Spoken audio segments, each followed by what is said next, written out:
This video is for 09JrSmith on his Lebaron, your 78 Lebaron question. Most Chryslers, they have leaf springs, which yours does. What you really want to do with the leaf springs, if you can see it, is you want to double them up. Our rules say you can go up to 9. I don't know what your rules say, but double them up like this and go one flat, one reverse, one flat, one reverse, and then the rest just flat, because you don't want them like super tight, but not more than normal. And then if you do that, the trick to that is you got to chain your humps, which right here in your car you want to blow a hole, and then like blow a hole, and then leave a bit, and then blow another hole. Like right about there, right there, in that area. Because what you're gonna want to do is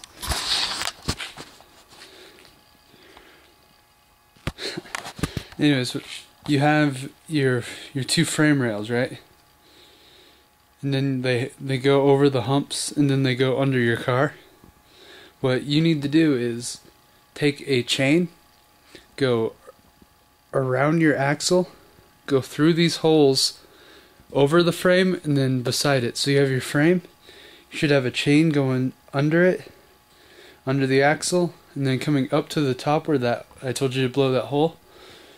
Come back under, and then connect the chains, and then put a plate on top of the two holes where you blow. Put a plate there, and then have your chain suck down on the plate itself, and then tighten up your chain any way that you can, so that you have really strong frame rails. And if you don't do that, the moment you get hit, they'll just blow out.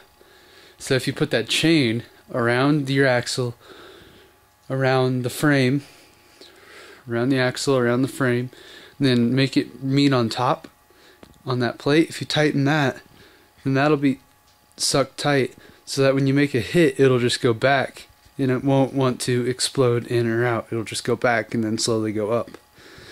You might need to cut like a relief notch, like a foot behind the right behind the axle, measuring from the leaf spring by the axle, like a foot back. But that's just to make sure it goes up.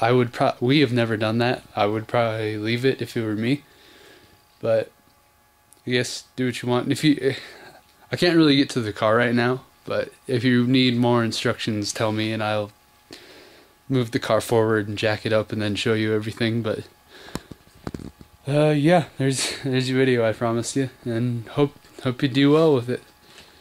I will see you later. I got to thinking, and I remembered we have the axle and everything from the wagon out here, so this would be way easier for me to show you. Alright, Junior. Basically do everything that this thing looks like. Get a big plate here, or if you can't do plates, just do like a lot of duct tape. Just keep going around. And if you get it to like this thick of duct tape, it's just as strong, if not stronger, than this plate.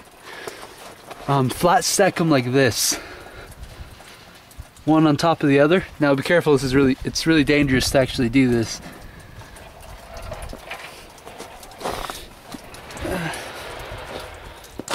And yeah, same over here. Then it fits right snug like it used to be. You just take everything else that you took apart to release the spring and probably get new U-joints. Make sure they're not like rusty or anything, because then they'll just snap under the weight. And let's see. This is actually a Ford axle. So for it to stay on, we had to weld a plate here on both sides, and had to cut said plate to get it out from under the axle. But I mean, if you're running the Chrysler axle, which is not nearly as tough as a Ford 9-inch, or if you have like a Ford 8.8, that'd be more ideal to put under than the more ideal than the Chrysler. If you have a Chrysler 1 1/4 axle, you'll find that out by your bolt pattern. Then you'll have to look that up because I don't remember Chrysler anymore. But yeah, Chrysler 1 1/4, just get rid of it. It is junk.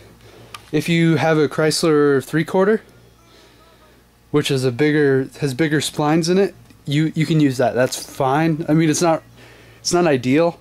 I would prefer that you had a 8/8 or a 9" is what we use. 31 spline 9". Those are the toughest axles possible. Without like buying a Dana, which is like $1,000, but it'll never ever break. So yeah, do that. Do the shackles. Chain the humps like I tried to tell you.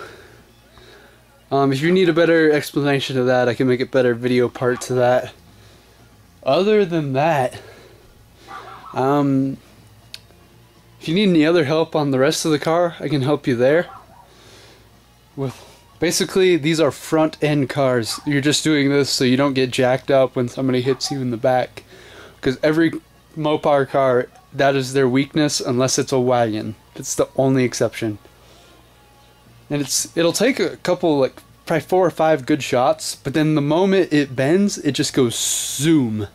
And then that's your rear end, and now it's junk from there on. So yeah, a lot of Mopar cars are just really strong in the front and out there to have some fun and mess with some, I try not to cuss on this video, some stuff up.